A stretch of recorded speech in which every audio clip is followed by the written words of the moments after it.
Hi YouTube, this is just going to be a video on how to install a aftermarket dash cam that replaces this rear view mirror and to replace this head unit. This is going to be fairly simple. This mirror actually comes out quite easily if you just twist it to the left and then it should just slide down. There you are. I'm going to install this Autovox V5 Pro to take its place. What's good about this is that it comes with an adapter plate so that this will just go onto here, and it's pretty easy to do. It comes with a pack of grub screws and a hex key. Just put the grub screw into that hole there and then you just slide it on. Let's see if I can do that with one hand.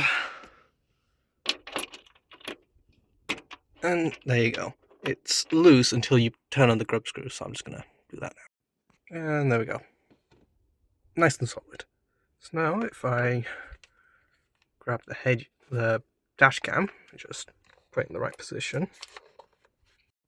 There we go, got into the right position. So now this should just slide on.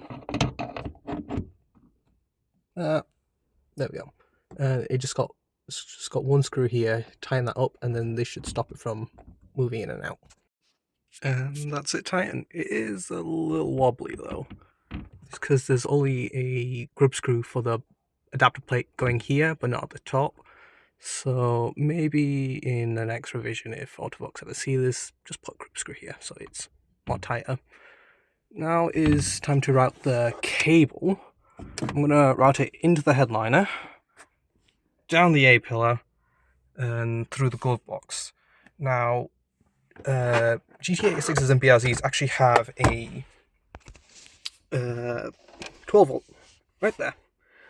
I'm not going to use that.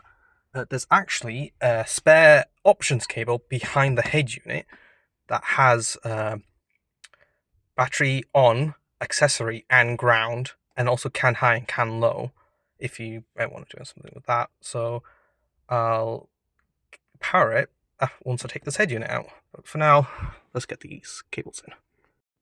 As you can see, I've just tucked it underneath the headliner. It is a little stiff, but you can put it in there, and it does fit quite nicely. I can't get a good angle on that. But anyway, for the A-pillar, I've not tried to take this off yet, but you should be able to just pull it off. There is an airbag behind here, so I do want to run the cables not in front of it. I'd rather do it behind it. I might need to open the door too. Take it off. Yep, that just comes off. And there's like this little rubber bit. You can see in there's already cables there. So if you just zip tie the dash cam to it, those cables, I just took it off, to those cables there, it should be fine and not interfere with the airbag. Alright, well that was a pain in the ass. I can't figure out a way to take this cable off, so it's just been hanging here. And I've been having to move my hands in between, but I've got the cable ties on the dash cam wire, and I'm assuming this is the airbag wire, so be very careful when you're wiring this, when you're trying to route the cables through here. You should probably disconnect the battery, but I haven't because I'm an idiot. So yeah, I've got the 3 zip ties here, and I've just pulled it around, and now it's coming out through here. So now I'm just going to take off this panel, although it does have the airbag cancellation light thing, and then I should hopefully be able to get it through the glove box and to that connector behind the head unit. Okay, getting this off is pretty simple. If you have a wedge tool, there's like a little gap here. You can just shove it in here and then just move it along, and it'll pop right off quite easily. Since I've got right-hand drive, the airbag cancellator has a wire to it, and you can just pop it off, and that should make things easier. Yeah. If you're going to be a numpty like me and leave the battery on, I recommend you put some electrical tape around the exposed contacts, so the ground, the accessory light, and the battery terminals, just so that it doesn't contact any metal surfaces in the behind the glove box, because if it touches anything, it could potentially short something out. So again, don't be an idiot, disconnect your battery. But anyway, to get this through, there is a hole here, and that will lead directly behind the glove box. You can see there's little bits of opening there. So if you just shove it through this hole.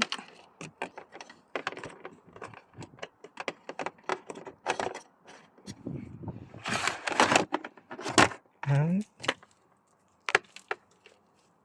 there we go. I have realised I have made a slight error. There is a reverse camera to install as well, and a GPS. And I put on the zip ties when the reverse camera leads me to go there as well and to the back. I'm not going to install the reverse camera just yet. I'm going to do a full interior teardown when I install that, but that's going to be annoying. See, got little arrows here that just connect together, and we've also got a GPS adapter, or antenna, whatever the fudge is, and that just connects to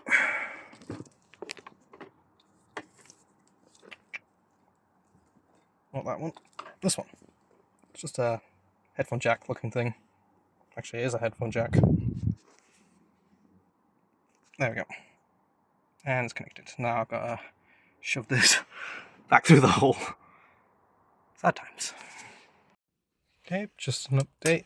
I've taped the reverse camera harness to the normal one, and I've just wrapped it in Tessa tape, and I've just ran it all the way through and closed it all up, so it's just dangling here until I do the headliner.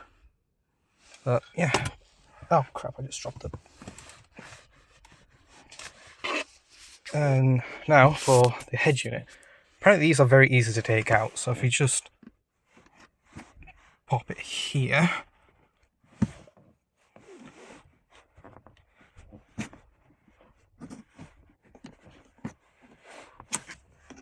Come on.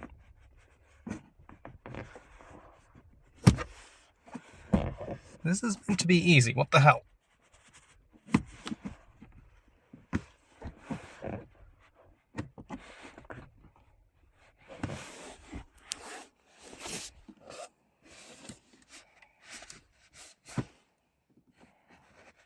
Hang on, I'm going to figure this out. Okay, easy way to do it. Shove it into here, in between the glove box and the head unit. Well, there's dash trim, and then just pull, and it should just come out. There we go. All in clips. Go. This comes out as one piece, hopefully. Please.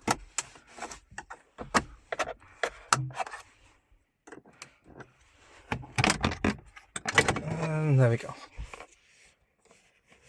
Yeah, so because I did it at that angle, this side might have come off, but it's fine.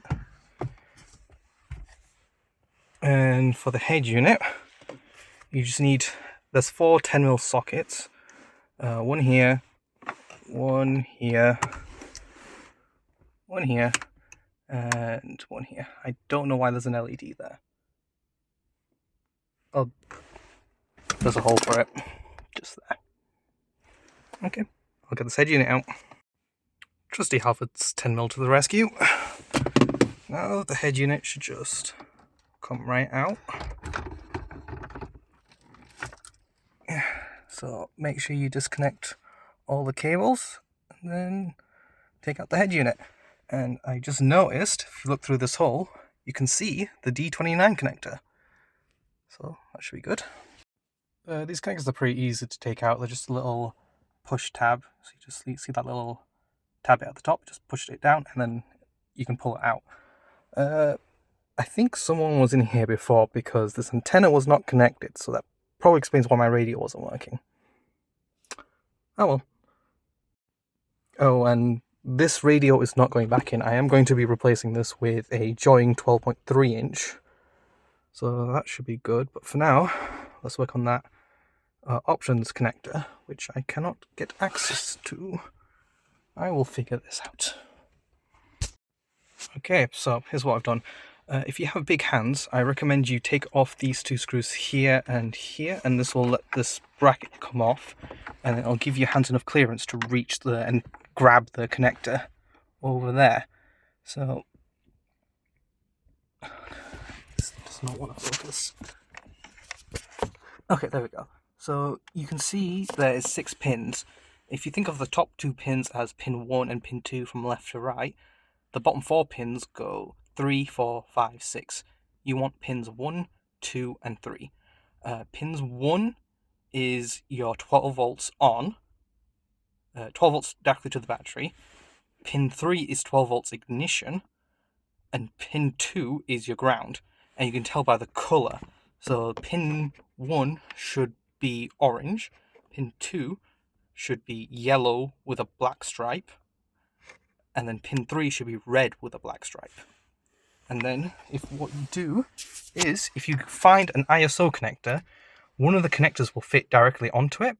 So what you can do is just chop it off from the ISO connector, and you have a nice working, this should just clip right onto that. So in this case, it'll be, this one will be your ignition. Now this one will be your live. The one below it will be ignition.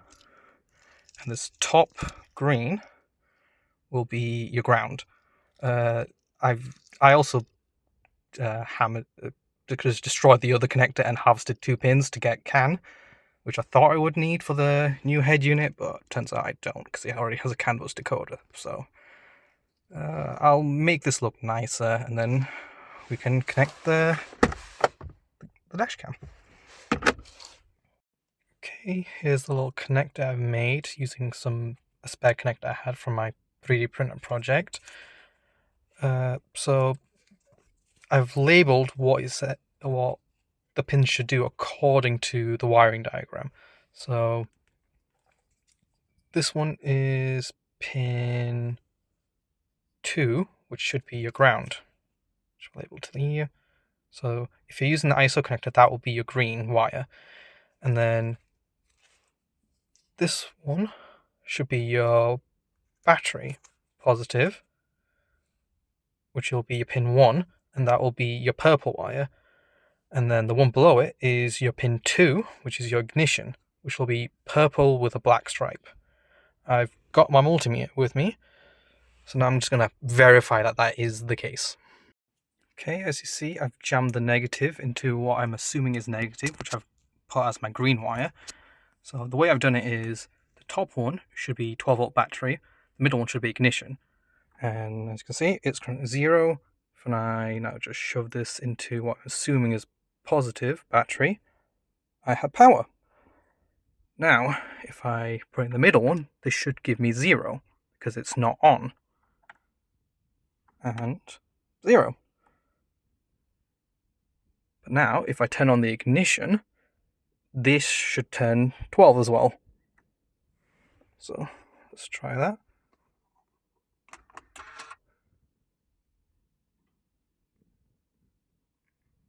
Ignition is on.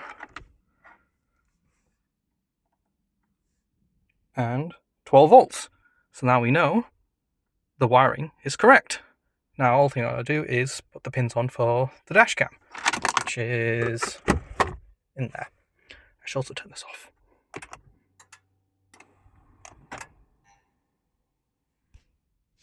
Yeah. And that's the dash cam repinned and rewired for the connector. So I've done it the same way. Yellow is your battery plus, red is ignition, black is ground, and they've labeled it nicely on here. So now, if I connect it, let's see if I can do this one-handed. I will route it through the glove box once I'm done. I just need to verify that it does actually work. And this only goes in one way, so it's not like I can accidentally put it in the wrong way. Yeah, that's done. Now, let's see if this works.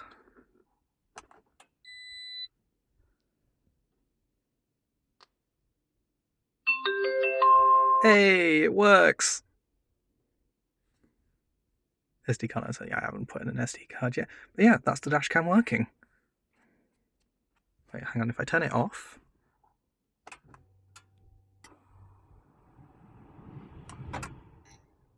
Well, does it turn off?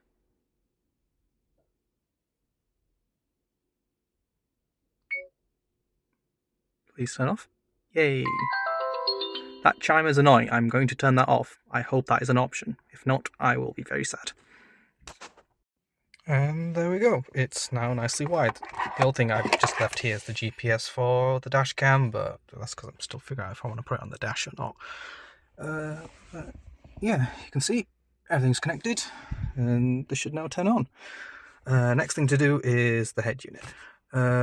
Like I said, that's not going back in because that is ass.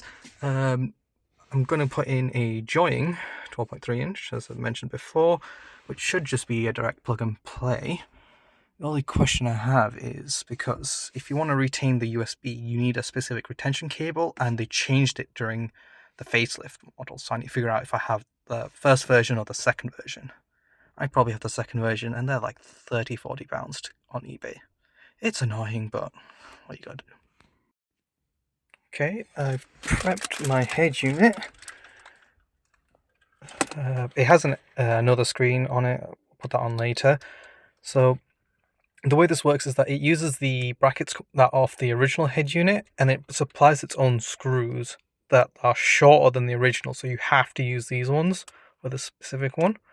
And I've also plugged in everything I can, so the aux in, the USBs, the radio antenna, and the main port. That should be everything.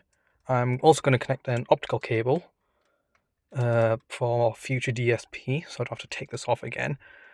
And as for the antennas and stuff, I'm just going to route it into the glove box and just leave them there for now, because I don't know if I want to put them hidden or if I want to put them on the dash, because from what I've heard is that with Android Auto, these antennas, they actually help save battery life on your phone, so that because it uses those antennas instead of your phones, so it might be worth having them on the dash. Yeah, but for now I'll just connect those connectors into these ones, and there's only one way they can go in, so it shouldn't be too hard.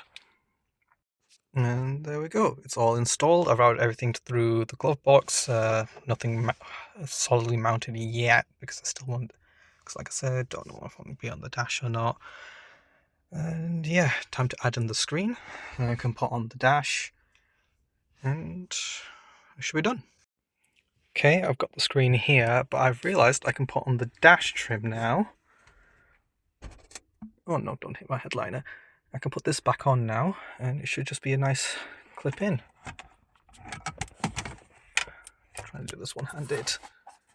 It's not going great. Oh yeah, there is an LED here, so just make sure you get that and put that in its hole. So maybe start from this side.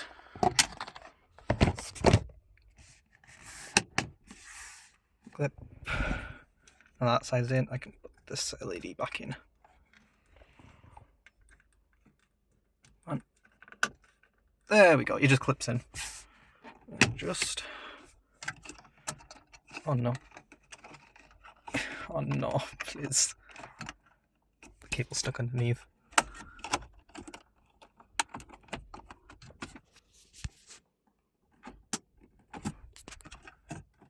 Oh, there we go. Got it out. That's free. Now I can clip the rest of this in. There is a fascia here that's like specific to the car, because the head units are slightly wider than doubled in. I thought I might not need them because this is specific to the GTA 6, but clearly I do. But the screen should cover it anyway, so let's see if I can get this on. Okay, it's pretty simple. You just slot it in there and then pull the tabs to the side on, and it should just lock into place. So now if I just feed the ribbon cable through, and there's 4 clips, so if I just line those up,